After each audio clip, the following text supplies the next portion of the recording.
Hello everybody, this is Jason Stokes, and I wanted to give a little guided tour of the online class and kind of show off some of the student work that's been going on in the last few quarters. So first let's take a look at the forums. Now this is where most of the class interaction happens. You have your own account obviously, and we have an online section down at the bottom.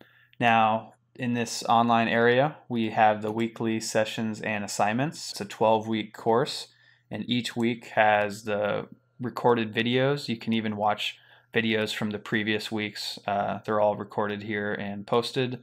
So if you miss a class or if you're in a different time zone, it's not too big of an issue. And then we also have all of our video tutorials. These are the higher quality tutorials, edited down, pretty streamlined. These are all found here. And then we also have the student work in progress threads. So you can see we've had 3 quarters so far.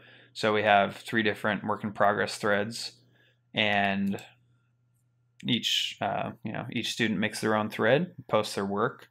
The students that do more work, their threads are on the top, and they receive more feedback, obviously. So let's take a look at Quentin's thread. Hope I pronounced it right. He was in our first quarter and did some amazing work. He first started with this kind of cartoonish little city street scene, and here started doing some experimenting with his kind of painterly style and getting it implemented into CryEngine.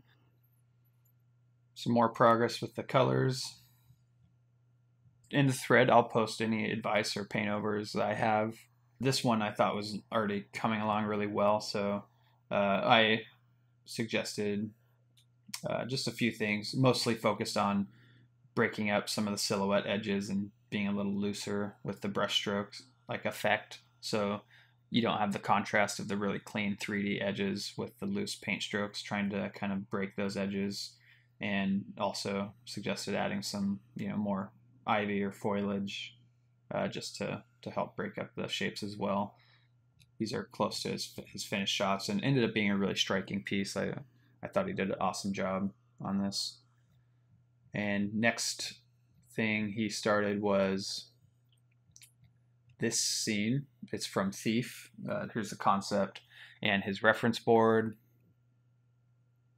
All the different elements. Obviously that's what we usually want to start out with when starting something. And then here's a breakdown, kind of figuring out the modular asset pieces, and also helps visualize how much work he has to do.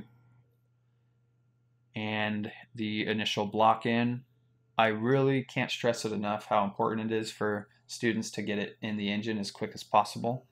There's a lot of factors, including camera, field of view. Things can be different from when you're working in Max or Maya to when you're working in a game engine. So the quicker you get it in engine, the more you can make correct decisions, informed decisions on what's happening. So it's got some real nice progression here. And then he starts in on some of his texture work. I think he did an amazing job on this wood. What I like the most about it is I see a lot of wood materials and textures that are overly noisy with the normal map. And, for the most part, especially in a, finished building, wood's not going to be just completely just bumpy and splintered and destroyed, There's really smooth areas. If you run your hand across it, it's been sanded.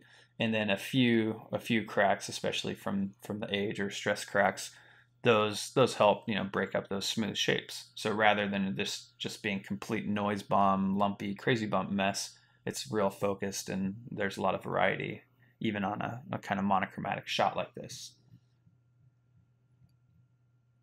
So has quite a bit of progression shots. Oh, okay, my mistake. I think this might be the finished shot of that. He's kind of jumping back and forth, which of course, as far as I'm concerned, oh yeah, here's the final. As far as I'm concerned, for a while I would kind of stress focusing production, like when you're tackling a scene, from like prioritizing and picking the most important thing and just going in a linear fashion to tackle a scene. But what I realized And I think it might be common sense, but I think it's more important to work on what you're excited about, especially in the beginning. If you're excited about a sidewalk texture, even if you have a whole entire city scene to build, if you're excited about just trying an approach on a sidewalk or an ivy or a tree or anything that gets you working early is so important, because you need that momentum. You need that kind of satisfaction that keeps you going, because it's a ton of work to create these full environments in your portfolio.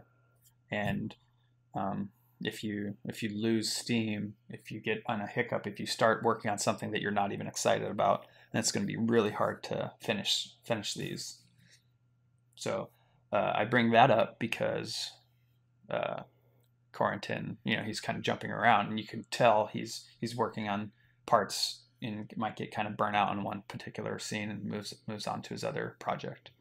And I think that's a great way to do it. Okay, so here's some of the final shots, and it turned out amazing. Like, in my opinion, it turns out a lot richer and more detailed, better than the original concept. And I think that's what people should look for or strive for when creating a scene.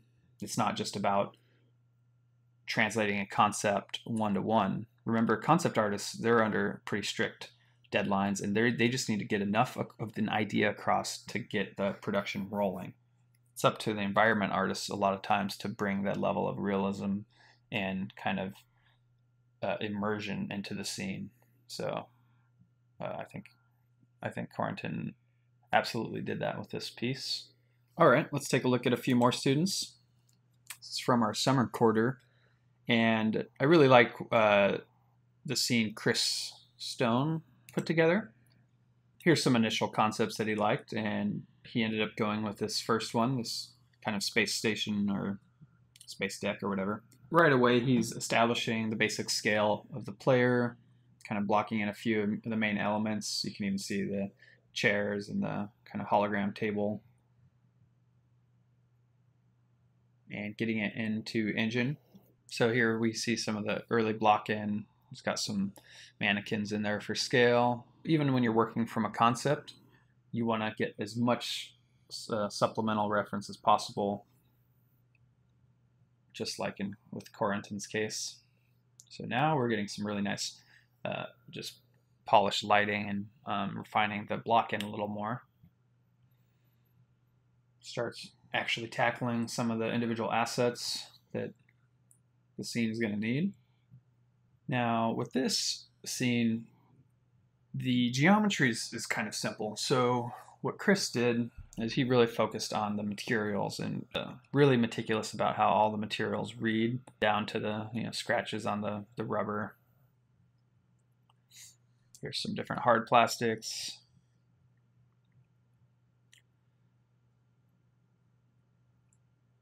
Now the scene's starting to take shape.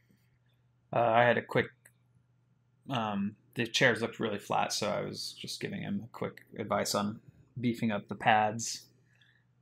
Mainly so if you're going to spend the geometry on these pads, you might as well make sure it breaks the silhouette edge. Otherwise, it would be kind of pointless. Here the scene's looking amazing, really close. And I had just suggested the only thing that bothered me at this stage was the kind of composition of the earth in the background.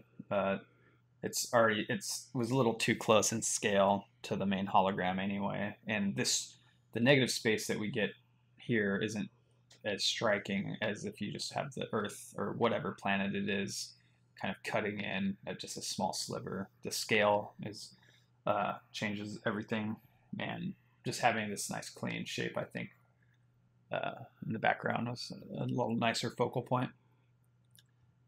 So he changed that, and I really like his technique on what he did with the highlight, and just all looks really professional, nice and clean.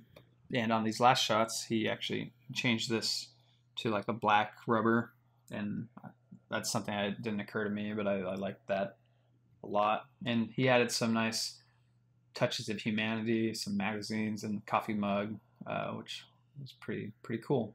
So this is a really nice piece, and I think I'm correct. I think he's doing an art test at Blizzard right now for Overwatch. So we'll see. Hopefully, he gets the job for that. He did some really cool fly-throughs. So let's see. So he did these really nice fly-throughs, and I like the just slow pan shots. It's got some nice particulate in the air. Yeah, really awesome work. When you see this in motion, you can really appreciate all the materials as you see the specular highlights kind of rolling across the surfaces and the scratches and everything. So that's Chris Stone. Awesome job. All right, that wraps up this first student showcase. I'll continue to do these every quarter or so and kind of spotlight, some of the new talent and just give people an idea of how the class works. So I hope you guys enjoyed it. Thanks a lot.